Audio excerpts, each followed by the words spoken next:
Magandang araw mga ka-recap at maligayang bagong taon po sa inyo.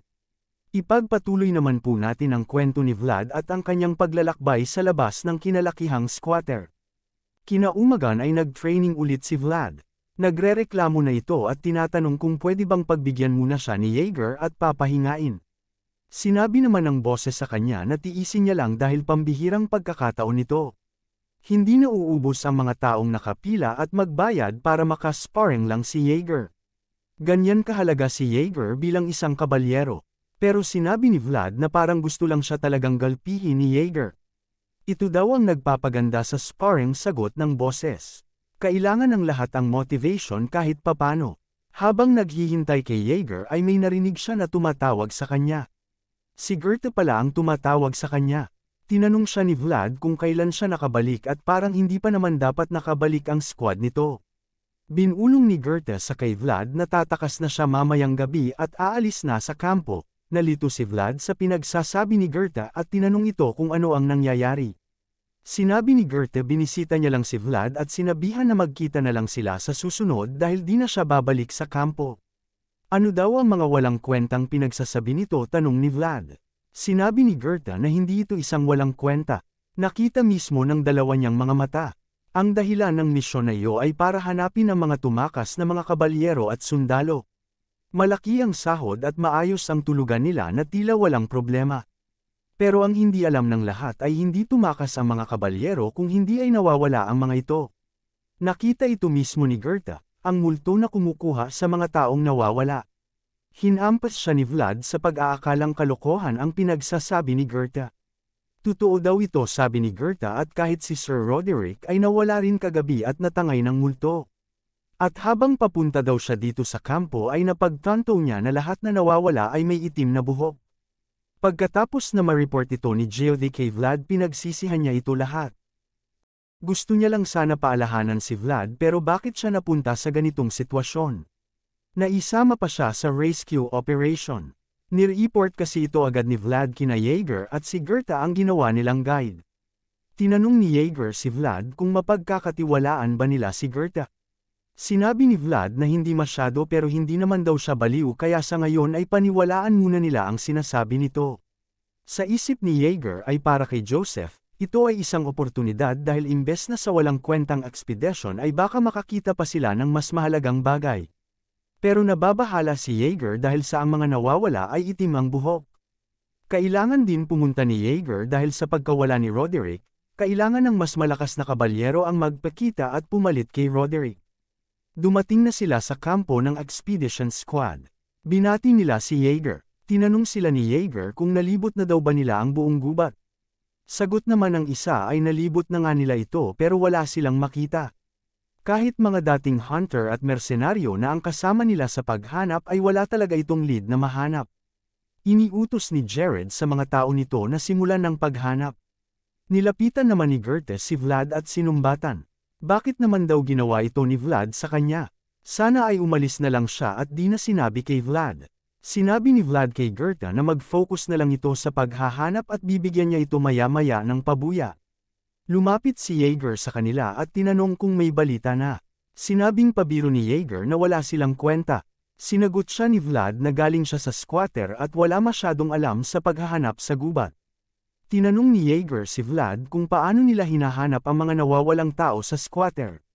Simple lang daw ito, sagot ni Vlad. Kailangan mo lang makakita ng kakilala niya at bugbugin at makakakuha ito ng impormasyon sa kanila. Di nasiyahan si Jaeger sa sagot ni Vlad at tinawag itong walang kwenta.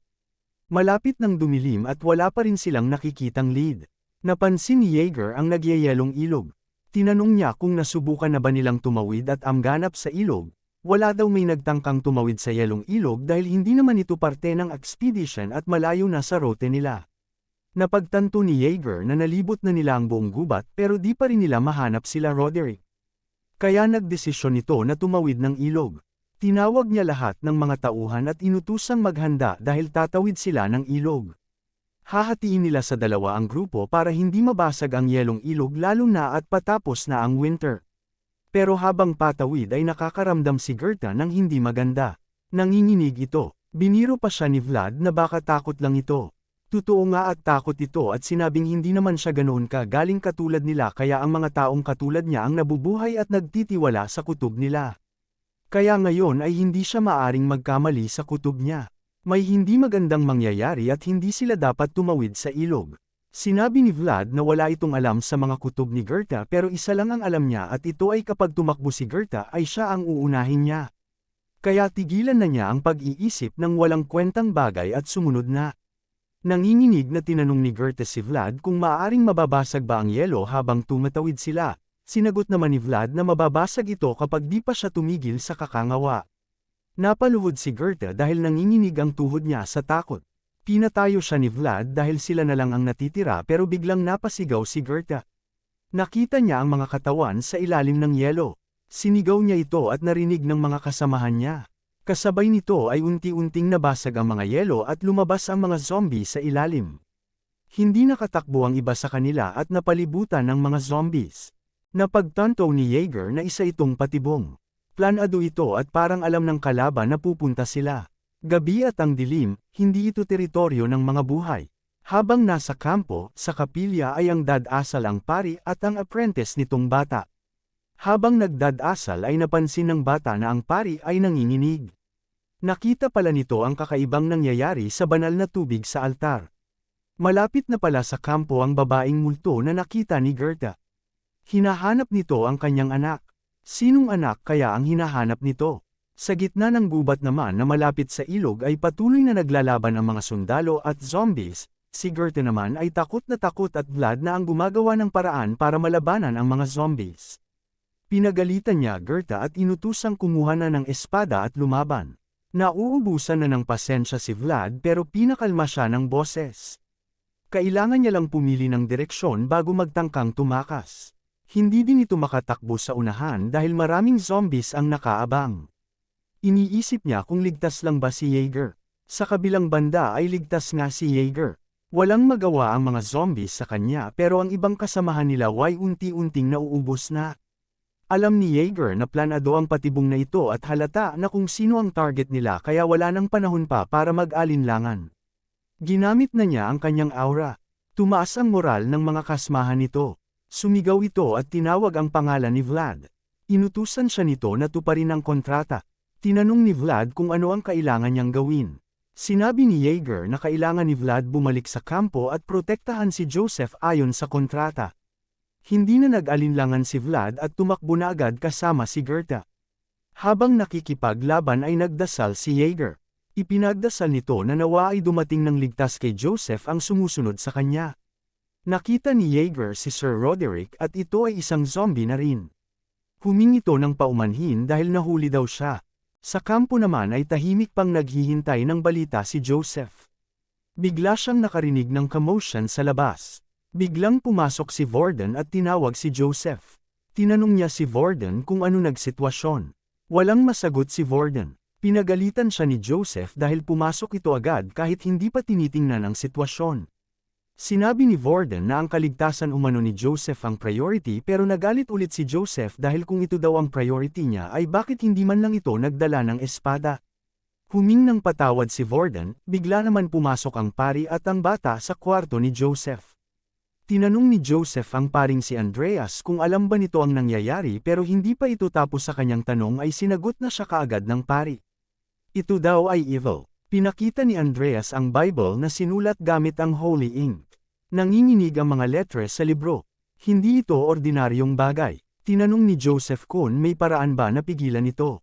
Sinagot siya ni Andreas na hindi siya isang exorcist. Pero susubukan niyang ilabas ang lahat ng kanyang banal na kapangyarihan para makatulong pero hindi nito kayang puksain. Sa isip ni Joseph ay wala ni isang kabalyero na gumagamit ng aura ang natira sa kampo pero sila lang ang kanyang pag-asa ngayon. Matapang na pinamunuan sila ni Joseph at haharapin ang kalaban. Sa labas pala ng kampo ay unti-unti nang nawawala ng katinoan ang mga tao niya. Parang nababaliw ang mga ito. Nagdedeleryo din ang mga tao at parang dahil ito sa hamog na naamoy nila. Naamoy din ito ni Joseph at biglang nakarinig siya ng boses. Tinatawag at hinahanap ang anak niya. Nakita nila Joseph ang multo. Nakita rin ng multo si Joseph. Biglang mabilis na lumapit ito kay Joseph. Nang tangkang hawakan na nito si Joseph ay inilabas naman ng pari at ng bata ang kanilang banal na kapangyarihan at napigilan pansamantala ang multo. Mukhang nasusunog ang multo kapag lumalapit ito sa barrier. Ang barrier ay gawa sa banal na kapangyarihan gamit ang dasal ng pari at pagkanta ng bata. Pero pilit paring lumalapit ang multo kay Joseph at tinatawag niya itong anak. Buong lakas naman na inilalabas ng pari ang kanyang banal na kapangyarihan sa tulong ng bata upang makabili ng oras. Kailangang makabalik sila Yeager sa kampo para mailigtas si Joseph dahil tanging aura user lamang ang makakatalo sa multo na ito. Iniisip ni Joseph na sa huli, walang iba ang makakatalo sa multo kung hindi si Yeager lamang. Kahit ang dalawang kabalyero niya ay di sapat para puksain ang multo. Isa itong curse na gawa sa matinding damdamin ng isang pumanaw at itinoon nito sa kanya. Iniisip niya kung sino ang nagplano nito. Habang pinuprotektahan ng pari at bata si Joseph ay mukhang naabot na ng bata ang kanyang limit. Ang pangalan ng bata ay Jean. Sinabi ng pari na huwag muna bibitaw. Sinubukan muli ni Jean na kumanta para palakasin ang barrier. Napansin ni Joseph na mukhang nasa limit na ang mga pari. Ito na daw ba ang katapusan nila? Masyado pang mahaba ang gabi at malayo pa ang sikat ng araw. Pero nagulat si Joseph sa nakita nito. Si Vlad, mabilis na tumatakbo papunta sa kanila at target nito ang multo at biglang gumamit ng aura si Vlad. Pero paano natutong gumamit ng aura si Vlad? Bago ang lahat ay nakarating na si Vlad sa kampo at nakitang inaatake ng multo sila Joseph. Sinabi ng boses na hindi basta-basta pwedeng atakihan ni Vlad ang multo dahil hindi ito tinatablan ng normal na espada lang at baka siya pa ang mapahamak. Isa itong curse kaya aura lang ang makatalo dito. Tinanong ng boses si Vlad kung makakagamit ba ito ng aura, pero nainis si Vlad sa tanong ng boses dahil alam naman nila pareho na hindi pa siya marunong gumamit nito. May isang paraan sabi ng boses. Ano daw ito tanong ni Vlad? Kailangan hiramin ng boses ang katawan ni Vlad. Natatandaan ng boses na marunong siyang gumamit ng aura pero hindi siya sigurado kung maipapalabas niya ito gamit ang katawan ni Vlad, at kung magtagumpay din siya ay malaking epekto nito sa katawan ni Vlad kapag natapos dahil hindi ito makakagalaw pansamantala. Sinabi ni Vlad na kung hindi nila papatayin ang multo ay sila ang papatayin nito. Sa isip ni Vlad ay kailangan niyang tuparin ang pangako kay Joseph, aalay niya ang kanyang sarili hindi dahil sa katapatan pero dahil sa paniniwala at tiwala. Kaya sinimulan na nila Vlad at ng boses ang plano. Biglang sumugod si Vlad sa multo. Nakita siya nito at biglang sumigaw. Nanghina si Vlad dahil sa sigaw ng multo pero inutusan siya ng boses na ipikit ang kanyang kanang mata. Biglang kumidlat at tumama ito kay Vlad. Parang nasa ibang dimensyon si Vlad sa pagkakataong ito. Puno ng kapangyarihan at aura ang katawan niya. Bamalat ang maliwanag na aura na malakidlat sa espada niya at inatake ang multo. Tumalab nga ito sa kalaban at nahati ang katawan. Nagulat ang lahat nang nakakita pati na si Joseph. Kakaibang aura ito, pero biglang napaluhod si Vlad at tila nakaramdam na ang katawan niya ng epekto at hindi na siya makagalaw. Malaki ang kapalit ng pag-amit ng aura ni Vlad dahil hindi pa kaya ng katawan niya ito. Sa hindi inaasahan ay buhay pa ang multo at mabilis na lumalapit ito kay Vlad. Tumakbo si Joseph para iligtas si Vlad at inutos sa pari na huwag itigil ang barrier. Binuhat ni Joseph si Vlad pero naabutan at nahawakan ng multo ang paa ni Joseph. Nainis si Joseph sa sarili dahil kahit sa ganitong sitwasyon ay wala siyang magawa. Pero nandoon si Vorden para iligtas sila. Nagmoalang-galang si Vorden kay Joseph, biglang binuhat ito at itinapon papasok sa loob ng barrier. Ito daw ang unang pagkakataon na masaya si Joseph dahil nandyan si Vorden. Kahit nanghihina pa ay tumayo si Vlad at lumapit sa pari. Hiniling nito sa pari na bendisyonan ang kanyang espada dahil kailangan nila mahatid sa kabilang buhay ang kaluluwa ng babae. Sinugatan ng pari ang kanyang palad at pinahid ang dugo sa espada. Nilapitan ni Vlad ang multo na hindi na makagalaw. Pilit pero nitong hinahanap ang kanyang anak. Noon inatake ni Vlad ang multo gamit ang aura ay nakita niya kahit saglit ang alaala ng babae. Nakita niya ang mga babae na nakakulong at merong isa doon na umiiyak na tinatawag ang anak niya. Sa labas ng kulungan ay nandoon ang mga bata na hinahayaan lang mamatay ng kung sino man ang kumulong sa kanila. Lahat ng ito ay nakikita ng mga nanay. Ang multo nasa harap nila ay isa lamang biktima na nakaranas ng pangmamalupit. Hanggang sa huling hininga ng babae ay ang anak pa rin niya ang nasa isip niya. Hiniling ni Vlad na sana ay mamaya pa na ang kaluluwa nito at biglang tinapos na ni Vlad ang multo. Sa kabilang banda naman pala ay may nagkokontrol sa multo. Nagulat siya nang biglang nawala ang kinokontrol nito. Hindi siya makapaniwala dahil alam niya na isa lang ang gumagamit ng aura sa kampo ni Joseph at nasa gitna ito ng laban-kalaban ang mga zombies. Sino daw ang posibleng gumawa nito? Ang hindi niya inaasahan ay natagpuan siya ni Jaeger. At doon na ang tatapos ang buhay niya. Kinaumagahan ay dinala ni Jaeger ang ulo ng kumokontrol sa multo. Dala niya rin ang artifact na ginamit para kontrolin ang multo at mukhang ito ang coffin ng namatay niyang anak. Sinabi ni Joseph na ibigay na ito sa pari para maimbestigahan sa Varna. Sinabi din ni Joseph na mukhang hindi matagumpay ang kanilang expedition. Nahihiya din si Jaeger sa mga pangyayari. Pero babalik sila na may bagong kaalaman at karanasan, at mahalagang nalaman nila ang tungkol sa mga kumokontrol sa patay. Tinanong ni Jaeger si Joseph kung maasahan ba si Vlad. Natagpuan na daw ni Joseph ang taong papalit sa kanya bilang espada. At ito ay si Vlad, ang bata daw ay magiging malakas at mas magniningning kaysa ibang swordsman.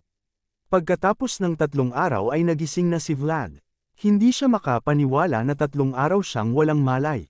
Kaya sinabihan siya ng boses na sa susunod ay mag-iingat na sila. Hindi din daw niya inaasahan na ganoon kalala ang epekto sa katawan ni Vlad. Sinabi din ng boses na mukhang nag-aalala si Joseph sa kanya at naghihintay na makarecover siya. Lumabas si Vlad sa kanyang tent at tila umalis na nga ang ibang mga kasamahan nito. Konti na lang ang natitira. Bigla naman siyang nakita ni Gerta at nilapitan. Nag-alala daw ito sa kanya nang hindi siya gumigising. Mukhang natuwa naman si Vlad at biniro siya na ang lalaking nagmamadaling tumakas ay nagpaiwan para magbantay sa kanya. Sinabi ni Gerta na may bonus daw ang kung sino man ang magpapaiwan at magbabantay. Binilin din ni Jaeger na puntahan siya ni Vlad kapag nagising na ito. Hiniling din ni Gerta na sana ay irekomenda din siya sa kay Jaeger Joseph sa mga susunod na trabaho. Nainis naman si Vlad at hiniling na sana ay patahimikin na si Gerta. Pumunta na nga si Vlad sa tent ni Joseph at nag-usap na sila. Tinanong ni Joseph si Vlad kung umiinom daw ba ito. Umiinom daw si Vlad dahil lumaki siya sa bahay aliwan pero hindi pa siya nakakainom ng mamahaling inumin.